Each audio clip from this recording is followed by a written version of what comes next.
इसलिए तो किसी विद्वान ने कहा, संसार में सब कुछ मिल जाएंगे पर माँ बाप नहीं मिलेंगे। माँ बाप यदि गुजर जाएंगे, कितनों याद करेंगे उस माँ बाप के लिए रोएंगे, स्तुति करेंगे, वह माँ बाप फिर नहीं आएंगे। इसलिए जीवित माता पिता का सेवा कीजिए। जो जीवित माता पिता की सेवा करते हैं, समझिए वही श्राद्ध करते हैं। शास्त्रकार ने कहा, श्रद्धायाम इदम श्राद्धम, जो कर्म श्रद्धा पूर्वक किया जाए उसी को श्राद्ध कहते हैं। माता पिता मर जाए तब पंडित जी को ला करके आप नाना प्रकार के आडंबर दिखाते हैं, नाना प्रकार के कर्मकांड करते हैं। क्या उससे माता पिता को सद्गति मुक्ति होने वाला है? ये सब तो आडंबर है।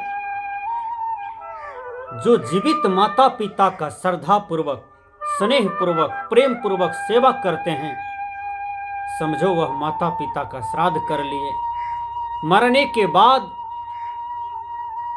माँ बाप चले भी गए तो उसके बाद यदि वह कुछ करे न करे तो इससे कोई फर्क नहीं है। जो पुत्र माता पिता का सेवा कर लिए, समझ जाइए कि वह सबसे तेज तर्रार था। इसलिए माँ बाप का सेवा कर लिए और माँ बाप को निभा दिए। शास्त्र तो यहां तक भी कहते हैं, यंग मात पित्रम कलेशं सहते संभवे निर्नाम, न तस्सक्या कर्तुम वर्षतेरपि। अपनी देह का जूता,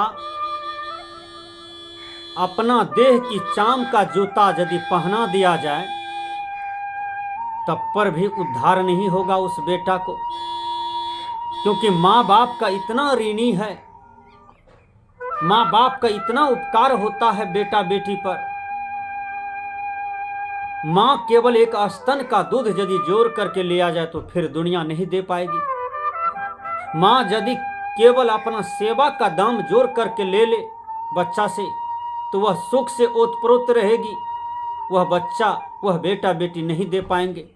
इतना उपकार माँ बाप का रहता है।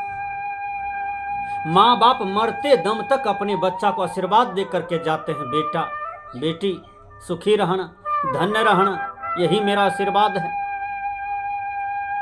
इसलिए माँ बाप यदि बूढ़ा बूढ़ी हो जाए तो उनका सहारा बेटा ही होता है। माँ बाप देखिए कितना महान होता है। बच्चा जब पेट में रहता है तो माँ बाप फिर भी माँ को लात मारता है। पेट से निकल गया जब गोद में खिलाती है तो फिर भी लात मारती है। जवानी हो गई, शादी हो गया तो फिर भी लात मारती है। इसलिए किसी शायर ने कहा, हर बात को भूलो भले तुम पर माँ बाप को मत भूलना। संसार में सब बात भूलने योग्य हो सकता है, लेकिन माँ बाप का उपकार भूलने योग्य नहीं होता है। किसी गीतकार ने गीत में लिखा, हर बात को भूलो भले तुम माँ बाप को नहीं भूलना। बूढ़े माँ बाप को जो यदि कोई पुत्र दुख देते हैं वह कर्ज का ऋणी हो जाता है। वह माँ बाप के आशीर्वाद के बिना ऋणी हो जाता है। संसार में वही भटकते हैं, दुख पाते हैं, कहीं ठोर विश्राम नहीं मिलता। भगवान राम को जब पता चला कि दशरथ पिताजी मेरे मर गए, चले गए संसार से, क्योंकि वो तो वनवास में थे, और दशरथ का समाचार सुनते ही भगवान राम इतना रोए, इतना रोए। भगवान अपने माँ बाप के लिए रोए। आप तो साधारण मानव हैं, इसलिए हे मानव, कभी भी माँ बाप को आतंकित नहीं करना।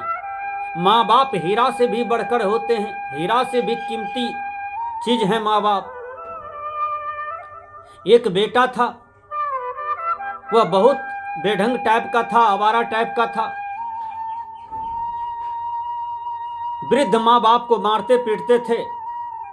समाज के लोगों ने दोनों को अलग कर दिया। अलग भी हो गए तो वृद्धा माँ बाप खेत में मजदूरी करके कमाते थे, खाते थे। वृद्धावस्था में भी मजदूरी करते थे दोनों और कमाते थे, खाते थे। लेकिन आवारा बेटा फिर भी माँ बाप पर उलझ जाए, फिर भी माँ बाप को टेंशन दे, फिर भी मारने पीटने के लिए दौड़े। कई बार बैठ के बैठी पंचायत बैठा, लेकिन समाज के लोगों ने बहुत समझाया बुझाया, बात नहीं मानता था वो आवारा लड़का। थाना में केस करवा दिया। समाज के कई लोग आए, थाना से बड़ा बाबू आए और उस लड़का को डंटे बरसाने लगा। 3-4 डंटा दिया ही था, मां दौड़ करके सामने आ गई, कहा दरोगा साहब आप मेरा बेटा को मत मारिए,